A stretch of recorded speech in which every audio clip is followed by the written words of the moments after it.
बोलो खाटू नरेश की जय। सबका बिगड़ा भाग्य संवारे, बाबा खाटू श्याम हमारे। भक्तों, आज हम आपके लिए खाटू नरेश की एक ऐसी कहानी लेकर आए हैं जिसमें भक्त के बिना पुकार लगाए ही हमारे श्याम बाबा ने उसकी पुकार सुन ली। अगर हम सब भी चाहते हैं कि श्याम बाबा की कृपा हम सब पर भी बनी रहे, हमारे बच्चे आज्ञाकारी और संस्कारी बने, हमारा व्यवसाय उन्नति करें, परिवार में कोई रोगी न हो, हर प्रकार की सुख शांति और समृद्धि हो, तो हम सबको हर समय श्याम बाबा का ध्यान करना चाहिए, उनका सुमिरन करना चाहिए। इसलिए आप सबसे प्रार्थना है कि कथा को पूरा सुने, क्योंकि अधूरी कथा सुनने से किसी प्रकार का लाभ नहीं होता।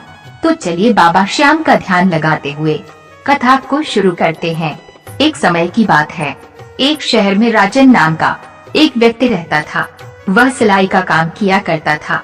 कठिन परिश्रम करने के साथ ही वह हर समय बाबा खाटू श्याम का सुमिरन करता रहता था।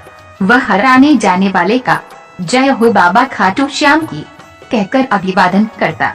उसकी भक्ति से प्रभावित होकर बहुत से अन्य लोग भी श्याम बाबा के दीवाने हो गए थे। श्याम बाबा की कृपा से राजन का काम बहुत ही अच्छा चल रहा था। सभी उसके काम की तारीफ करते। उसका असली कारण ये था कि उस पर श्याम बाबा की कृपा बरस रही थी। राजन की दुकान के पास ही सिलाई की एक दूसरी दुकान भी थी, जिसका मालिक मदन नाम का एक व्यक्ति था। वह राजन से बहुत ईर्ष्या करता था, क्योंकि हर तरह के प्रयास करने के बाद भी वह राजन का मुकाबला नहीं कर पाता था। मदन आसपास के लोगों से राजन की बुराई करता, लेकिन सभी लोग राजन के काम और व्यवहार से खुश थे। ईर्ष्या की आग में जलने के कारण मदन ने कई प्रकार की टोटके का सहारा भी लिया, लेकिन राजन पर इसका कोई प्रभाव नहीं पड़ा।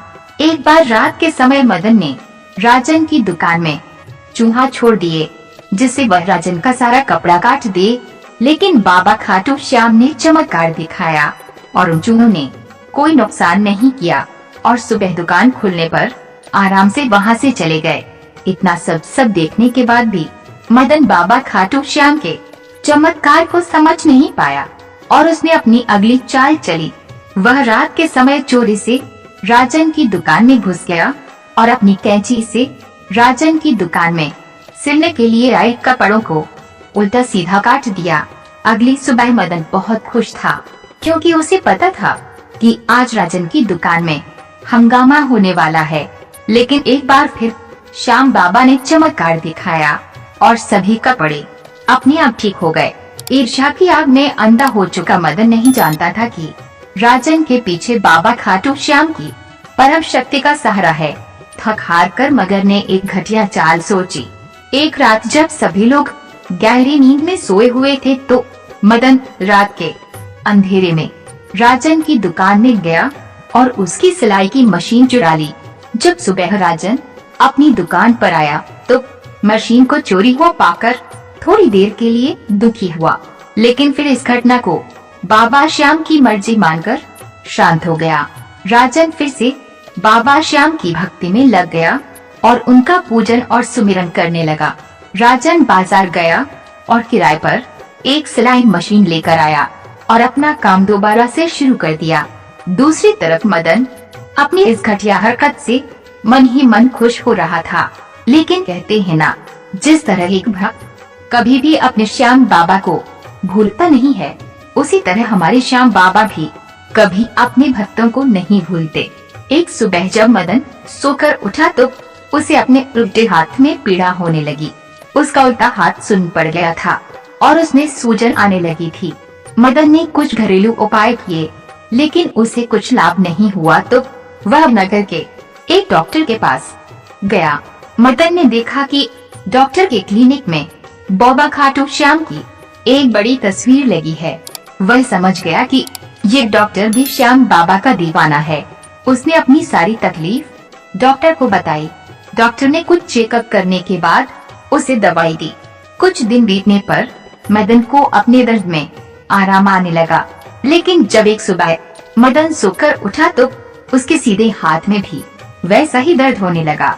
वह उस डॉक्टर के पास गया और बोला, डॉक्टर साहब, ये कैसी बीमारी है? एक हाथ का दर्द ठीक नहीं हुआ और दूसरे हाथ में दर्द शुरू हो गया। डॉक्टर ने कुछ विचार करने के बाद मदन से कहा, मदन, क्या तुमने कोई ऐसा कार्य किया है जिससे किसी का नुकसान हुआ हो या किसी को तकलीफ का सामना करना पड़ रहा हो? शायद ये कोई बीमारी न होकर तुम्हारे बुरे कर्मों का फल हो। इतना सुनते ही मदन को अपने कुकर्मों का एहसास हो गया और वह बाबा खाटू श्याम की तस्वीर को देखकर रोने लगा।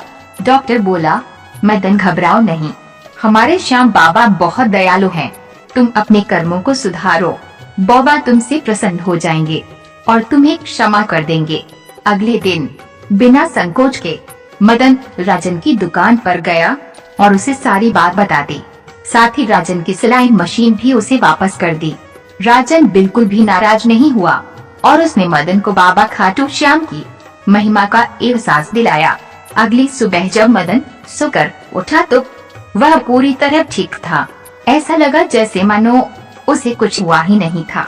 उस दिन के बाद से मदन और राजन दोनों साथ मिलकर बाबा खाटू श्याम के कीर्तन का आयोजन करने लगे। फिर क्या था, मदन और राजन दोनों पर श्याम बाबा की कृपा बरसने लगी और उन दोनों के काम में दिन दुगनी और रात चौगुनी तरक्की होने लगी।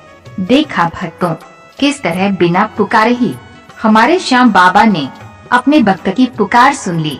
अगर आप भी खाटू नरेश की कृपा चाहते हैं तो नित्य उनका गुणगान करें, उनकी अच्छी अच्छी कथाएं सुनें। बाबा खाटू श्याम की ऐसी ही भक्तिमय और चमत्कारी कथा कहानी सुनने के लिए हमारे साथ बने रहे। कमेंट बॉक्स में श्याम बाबा का जयकारा लगाना न भूलें। चैनल को सब्सक्राइब करें और वीडियो को शेयर करें, जिससे अन्य भक्त भी श्याम बाबा का आशीर्वाद पा सके। अंत में सभी सच्चे दिल के साथ श्याम बाबा का जयकारा लगाएं। बोलो खाटू नरेश की जय। हारे का सहारा बाबा खाटू श्याम हमारा, सबकी बिगड़ी किस्मत संवारे।